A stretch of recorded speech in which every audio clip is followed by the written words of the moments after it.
एक good news है, एक बैड न्यूज़ है। 2 जनवरी से ये चेंज होंगे। अगर आप जनवरी में अप्लाई करते हो तो आपकी जो बैंक स्टेटमेंट है वो ऑटोमेटिकली बढ़ जाएगी।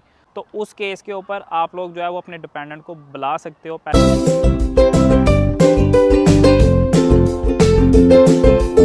अस्सलाम वालेकुम everyone, welcome back to a new video. तो यार कैसे हो आप सब? उम्मीद करता हूँ सब खैरियत से हो गए, ठीक ठाक हो गए। तो आप सब के लिए मेरे पास एक गुड न्यूज़ है, एक बैड न्यूज़ है। मेन रोड पे मैं आप लोगों के लिए न्यूज़ बना रहा हूँ, ठीक है, क्योंकि अभी शाम होने वाली है।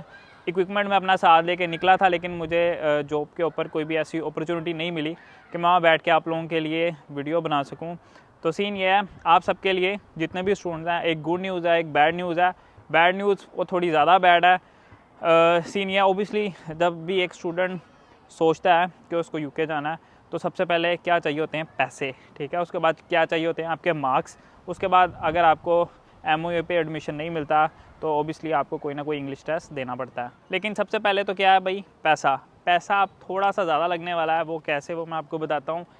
जब भी आप लोग यूके आने का प्लान करते हो, ठीक है, किसी भी कंट्री में जाते हो, आपको पता है कि आपको एक सर्टेन अमाउंट दिखानी पड़ती है, जिसको आप बैंक स्टेटमेंट के तौर पे भी कह सकते हो, ठीक है। बैंक स्टेटमेंट ही होती है हमारी एक तरह से। हर कंट्री में डिफरेंट चीज़ होती है, लेकिन यूके के लिए ओबियसली आपको एक बैंक स्टेटमेंट फिक्स नहीं रखनी पड़ती। जैसे जर्मनी वगैरह में होता है ना कि आपको फिक्स अमाउंट रखनी पड़ती है बैंक के अंदर, तो यूके में ऐसा नहीं होता, आपको 1 से 2 मंथ के लिए दिखानी पड़ती है। तो सीन ये है कि जब भी आप प्लान करते हो किसी भी कंट्री में जाने का तो एक फ़िक्स अमाउंट आपको दिखानी पड़ती है। और जब भी आप लोग लंदन में आते हो, सेंट्रल लंदन में या आउटर लंदन में आते हो, तो उसके लिए भी कुछ अमाउंट्स होती हैं। जब आप सेंट्रल में आते थे या आते हो अभी भी, ठीक है, स्टिल अभी भी ये पॉलिसी चल रही है, तो तकरीबन आपको 1300 कुछ पाउंड एक महीने के दिखाने पड़ते हैं, ठीक है। और अगर आप आउटर लंदन में जाते हो, ठीक है, या किसी भी और सिटी में जाते हो, बर्मिंघम, मैनचेस्टर में, वहाँ पर आपको उस सिटी के हिसाब से दिखाने पड़ते हैं। वो तकरीबन आपके बनते हैं 10,000 समथिंग, जो कि अब चेंज हो गए हैं। चेंज अभी नहीं हुए, ठीक है, 2 जनवरी से ये चेंज होंगे।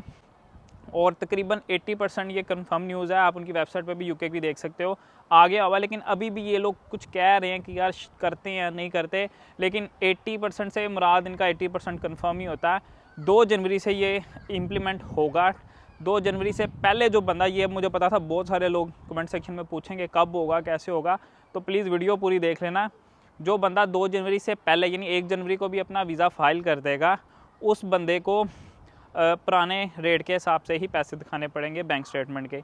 जिसको न्यू स्टेटमेंट दिखानी पड़ेगी 2 जनवरी या 2 जनवरी के बाद, उस पे इम्प्लीमेंट होगी न्यू प्राइस। न्यू प्राइस जो इनर लंदन में होगा उसके लिए ये पड़ती है तकरीबन 1483 पाउंड एक महीने की। आपको 9 मंथ की पे करनी पड़ती है, तो इसको मल्टीप्लाई कर लेना तो आपकी अमाउंट निकल आएगी। उसके बाद अगर आप आउटर लंदन में आते हो तो उसकी आपको दिखानी पड़ेगी 1136, ठीक है। तो आप देख लो, आप इसको मल्टीप्लाई करके ये कितना बनता है।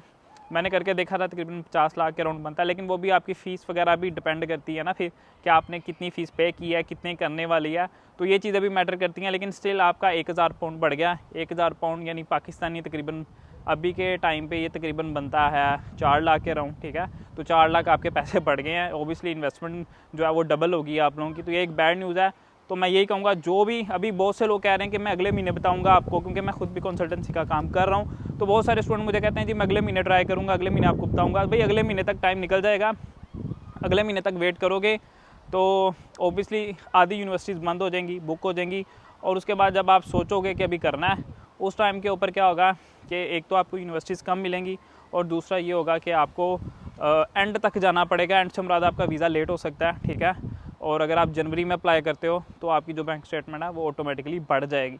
तो कोई भी स्टूडेंट है, मैं उसको ये कहूँगा एज़ सुन एज़ पॉसिबल जो है वो अप्लाई करना शुरू कर दो। अभी टाइम, बहुत से लोग पूछ रहे थे कि कब से शुरू होगा जनवरी इनटेक, तो जनवरी इनटेक ऑलमोस्ट शुरू हो गया भाई। 90% यूनिवर्सिटीज़ जो ओपन हो गई हैं, तो एज़ सुन एज़ पॉसिबल आप अप्लाई कर सकते हो, तो इसको करो। और बहुत से लोग बार बार पूछते हैं कि यार बजट कितना आना चाहिए, तो मैं अपनी इतनी वीडियोस में बता चुका हूँ कि भाई कम से कम आपके पास 40 से 45 लाख का बजट होना चाहिए अब के टाइम के हिसाब से।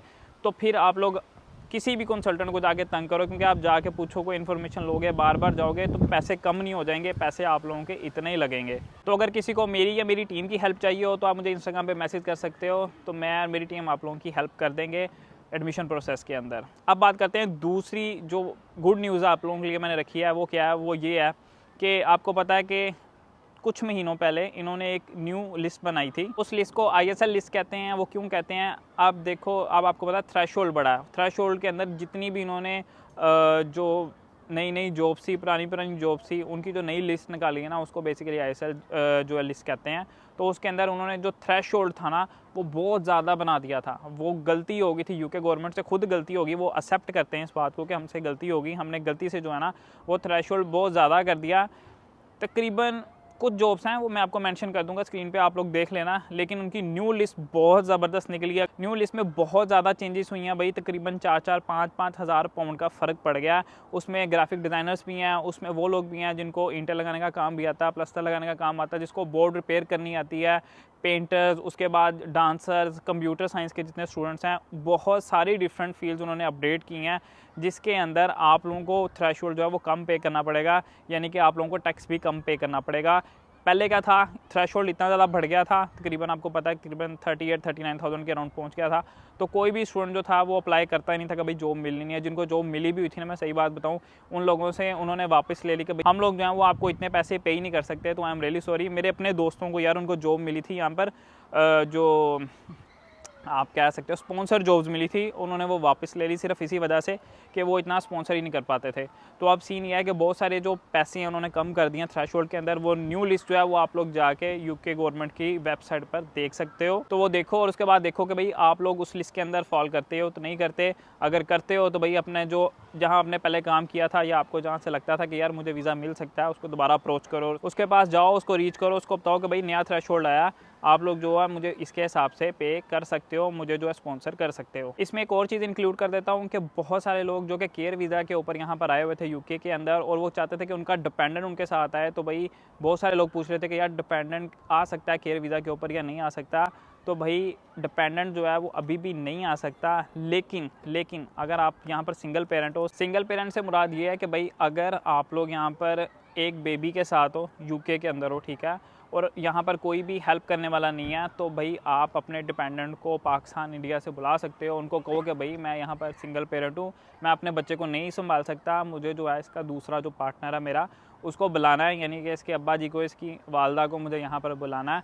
तो उस केस के ऊपर आप लोग जो है वो अपने डिपेंडेंट को बुला सकते हो। पहले इस तरह इन्होंने अलाउ नहीं किया हुआ था, लेकिन अब इन्होंने अलाउ किया है क्योंकि सिंगल पेरेंट का यहाँ पर मुश्किल हो जाता है सर्वाइव करना।